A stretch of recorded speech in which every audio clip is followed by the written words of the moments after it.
Hey everybody, welcome back to Stop, Drop, and Roll. I'm Jen Caceres, your host. Thankful to be with you today.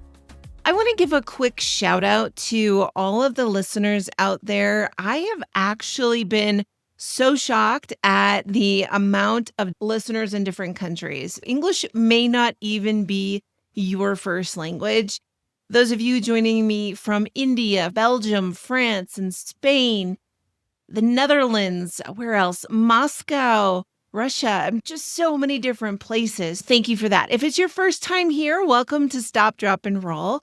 This is a place for leaders with or without the title leading at home and at work. Today's episode is all about the hustle. And guys, as I talk to you today, I want you to understand I'm not talking about let's be lazy, let's not do our work, let's not be leaders. I'm talking about let's not be crazy, okay? And what I mean by that is I was a workaholic for years. I let my personal life go. I let my physique go. I let so many things go, my kids, relationships, because I was so caught up in the grind. I was caught up. So we're going to outgrow the hustle here. We're going to take the lunch. We're going to take the walks, and we're going to spend the extra 5 minutes prepping dinner before we walk out the door or hop online, because you will never get it back. And while that may or may not be funny to you, it is the truth. And I am proof to show that you will never get it back. There are things that can happen in our lives that will be detrimental if we don't recognize this sooner than later. I was on LinkedIn this morning, and there was a woman who she had just written about, I think she was in marketing or something, and she had just written, "Hey guys, I took a lunch today and I actually sat down and ate it at a table outside, enjoying the birds. That was scary." Like, whoa.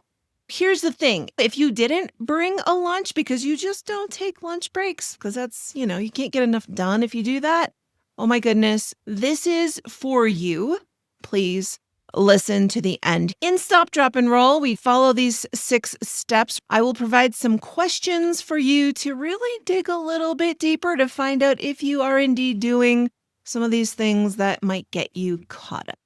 The first thing we want to do is stop and really ask ourselves some tough questions. How am I showing up at work? Am I that person who never takes a break and I'm just going and going and going all day long? I've talked about this before in various episodes. One a few weeks back, I talked about having a headache. I had a vertebral artery dissection in the base of my brain, had a headache, didn't want to listen to my body, and I ended up in the emergency room, the ICU, and it took me months to recover. I can also tell you various stories about how I sacrificed my family unknowingly or myself unknowingly. I have since left the corporate world. I have since gone on to create podcasts, speaking events. I am a keynote speaker. I work on my own business, Perpetual Capacity, where I do coaching and consulting primarily for construction.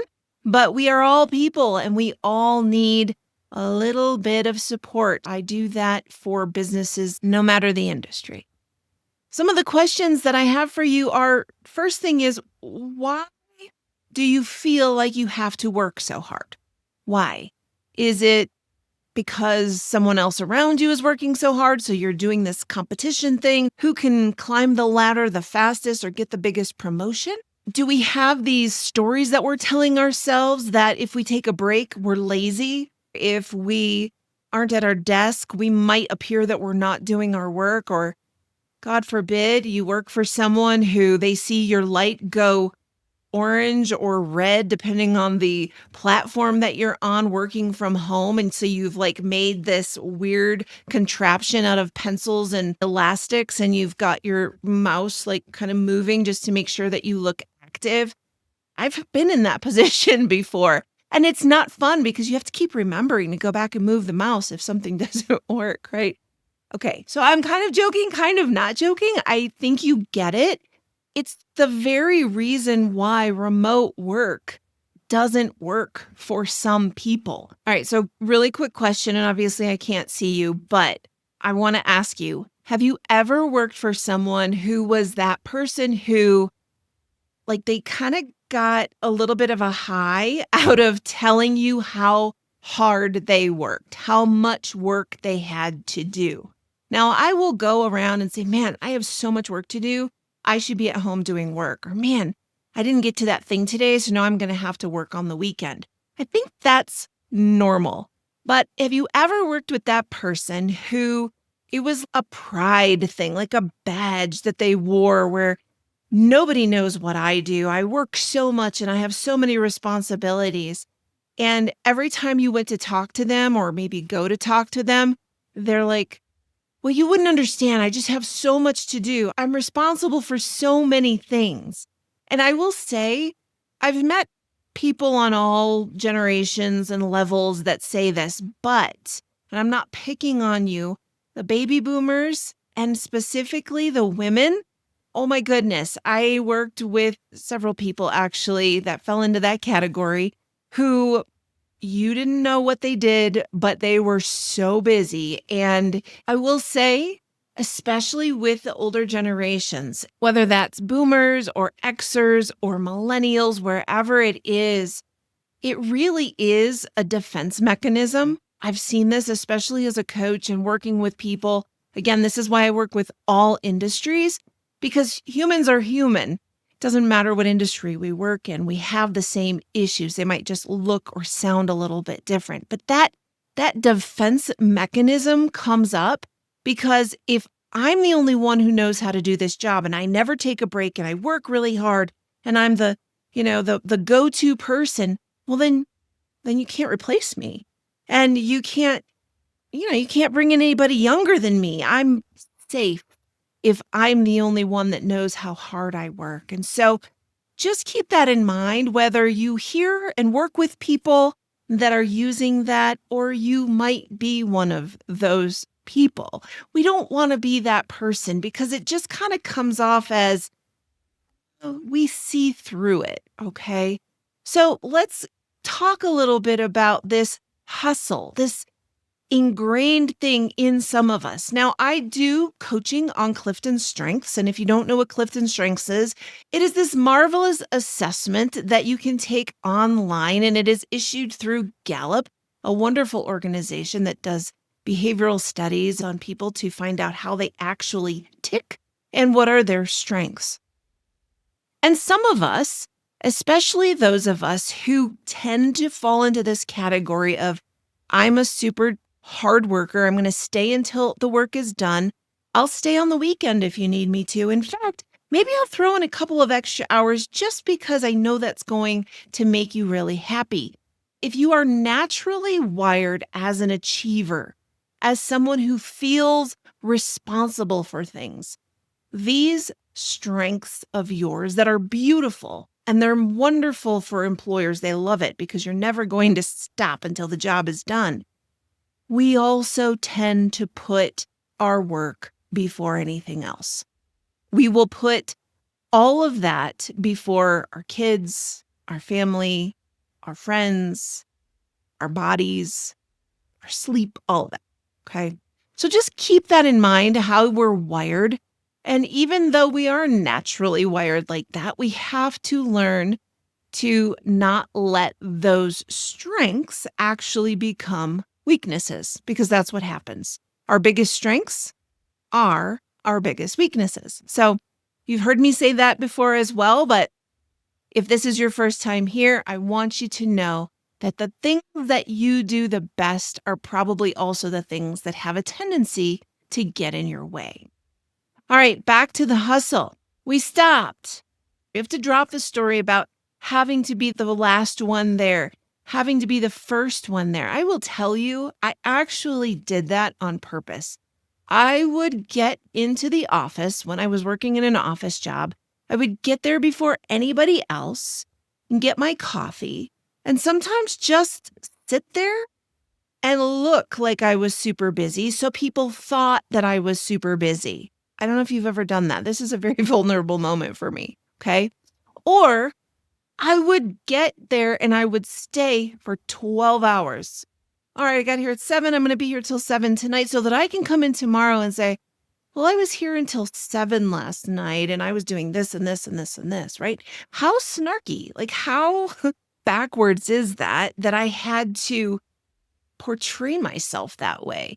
And so I want you to kind of step into this for a minute and ask yourself, do you need to drop that story that you're telling yourself that you need to be first or you need to be competitive for the hardest worker? Because I promise you, nobody knows all of it except you. Sure, some people might be watching, some people might be, noticing that you're staying a little late or coming in a little bit early, but 9 times out of 10, you're never going to get that back. And you're not going to get it back in compensation. You're not going to get it back in attagirls or attaboys. You're just going to burn out. All right, let's look at reflect. And reflect is a deep one. You know this about Stop, Drop, and Roll. We are reflecting to a degree of really asking ourselves some tough questions. I don't know about you, but if I reflect back on my time when I was doing this hustle culture, I always had extra vacation days at the end of the year that I didn't take. PTO, I don't really need it. What? Like, people will actually quit their job and go somewhere else for that. I just wanted to work. And so I'm not saying, again, it's not a bad thing. It's just, are we hustling to have a decent life, have a balanced professional career, or are we hustling because it's almost like this thing that's driving us, but we don't realize that it's driving us to our detriment? So some questions here. What is actually driving us to sacrifice ourselves for our job? Is it fear? Is it our ego? Or is it just being done out of habit? What is it that's driving you to sacrifice yourself for your job? And the next thing is, are you doing this to prove something to somebody? And who is that person? I've done another episode, various episodes actually, on who we bring to work with us in that backpack of life, those experiences that we have back here from our past, whether that's a parent talking to us over the years about hard work and getting things done, just not being lazy, which you're not going to be lazy, but you don't need to exert yourself to this nth degree of dying. Here's a question for you, and I want you to really think about this. If I lost this job tomorrow, what would I regret giving up for it?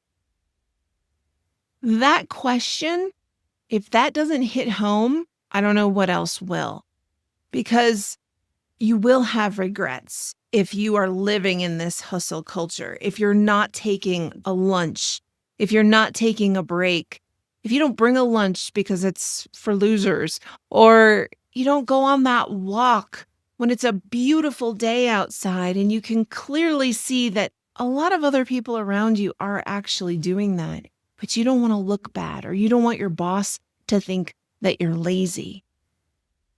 Ask yourself, if you lost your job tomorrow, what would you regret? Because nothing is guaranteed. It's funny, I just mentioned PTO, nobody shows up at your funeral and says, Jen was pretty awesome. She never took a vacation day. Or Jen was awesome. Man, she never missed sending me an email at 11:30 p.m. She was always on top of things. They're just not going to show up and say that. You're going to be remembered for the human that you are, the person, not the worker bee, not the hustler. When we reflect on these things, we really have to kind of dig a little bit deeper if you're willing to go there and ask if something that's coming up for you about all this hard work and dedication and maybe even addiction, that was me, is coming from childhood. For me, there were a lot of things that happened in my childhood that I would have rather been outside of the house than in the house. I would have rather been recognized for something I was doing really well than in the home unhappy? And so are you trying to escape something at home? And again, now you can only answer, but I do want you to ask yourself these questions because sometimes we've outgrown things that are quiet. We don't hear them all the time. They're there, but we don't necessarily recognize them. And so, why are we implementing these unhealthy habits over something else that maybe we've outgrown? Is there a part of your identity that's sort of wrapped up in being the reliable one or the one we can always count on? Again, that's not a bad thing, but you have to put yourself first sometimes to make sure that you are caring for yourself. The last thing here is, are you sacrificing anything else that you actually value more? Is it you missed your kids' play? This was like a huge debut. They practiced their lines for months, and then you ended up having to work late. Or you missed homecoming because you had to be working late and your daughter finally found the perfect dress, was waiting for you, and you didn't get your photos together.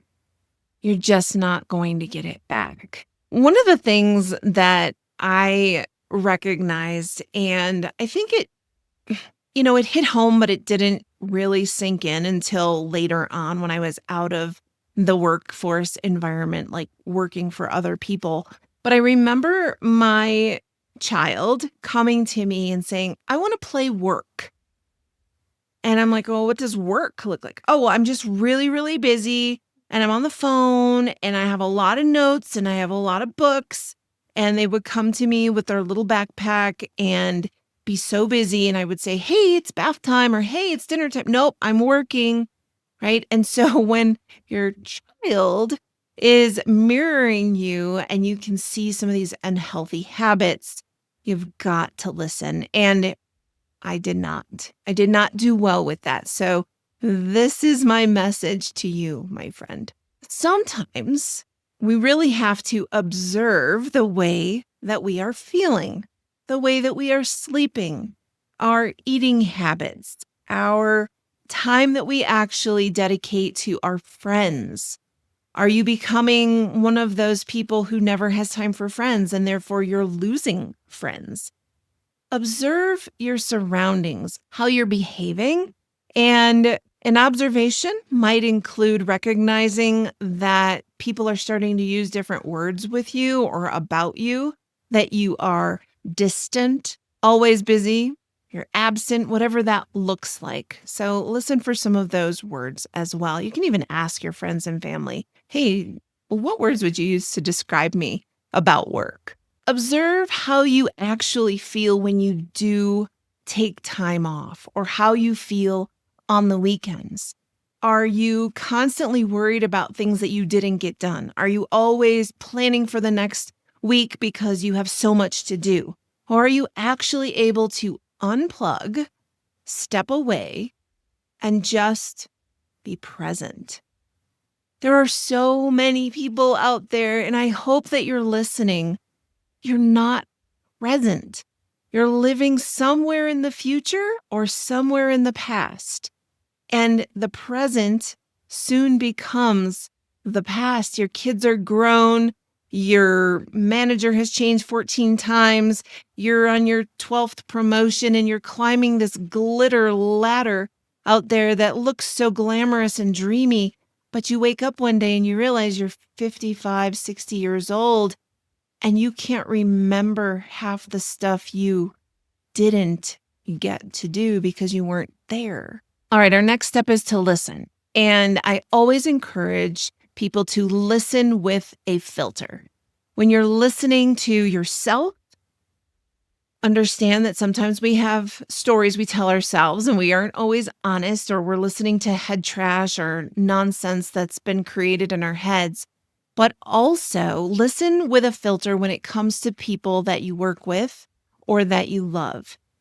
If you grew up in a home where your parents were these hard workers, and I will say that this is a lot more common in the older generations. So traditionalists, not really in the workforce anymore. There's still a few, but baby boomers, that was the most prideful badge of honor to wear was to be a hard worker. And I'm just telling you, you can be a hard worker and fit it into the workday and turn your phone off at night, and you can still be a hard worker.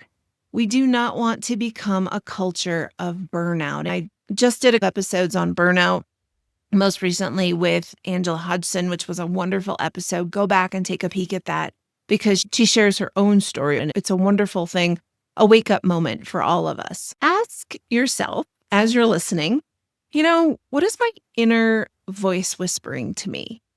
Does it scream, I want a vacation, I need a vacation, if I have to answer one more email, I'm going to pull every hair out of my head? Listen to the feedback that literally your body is giving you.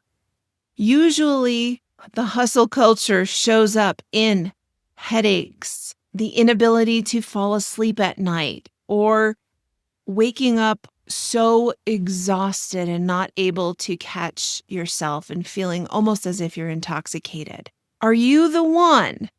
You can raise your hand if you want to. I can't see you, but are you the one on the sideline at the basketball game, all ticked off about what Julie said in her email about the meeting that you went to, that you missed the points that your kid made in the football game or the basketball game, or you missed your cheerleader on the side because you were so engulfed in your phone and you were answering an email in the middle of a memory, in the middle of being present?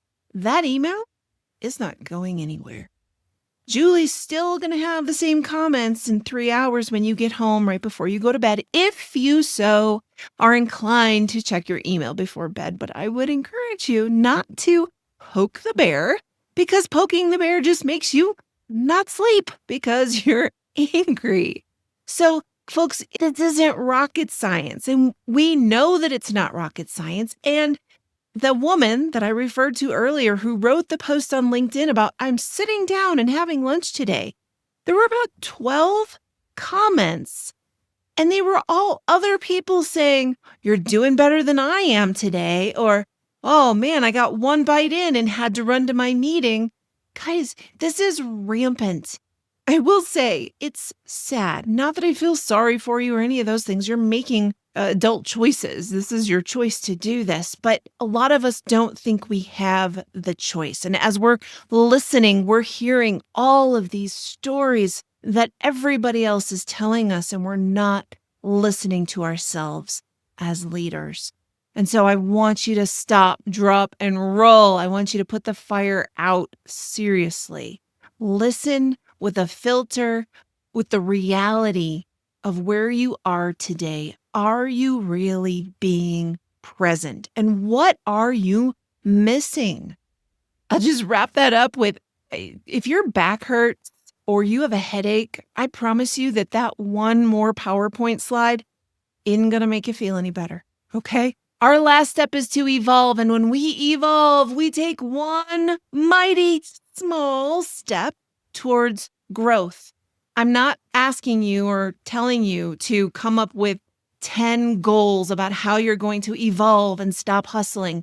No, because that's not reality. That we can't do that, especially if we are in this hustle culture. And this is where we live and thrive, because most of us, if we are workaholics, we think we thrive there. Okay. And a lot of us do. Again, it's just the detriment that we're doing to ourselves and our families and all those things. Okay. But evolving means one small step, just one small thing that I can do to start getting into better habits, to pay more attention to my body and to what it's telling me, to become more present for my children, for my significant other, or for my Pomeranian who just wants to go outside. I'm going to ask you to redefine leadership as self-leadership. One thing I will tell you, and you'll hear it time and time again, whether I'm speaking to you as a group, or you're listening to this podcast, or you're reading my book that I promise will come out eventually, self-leadership starts here. Nothing will happen if you're not leading yourself.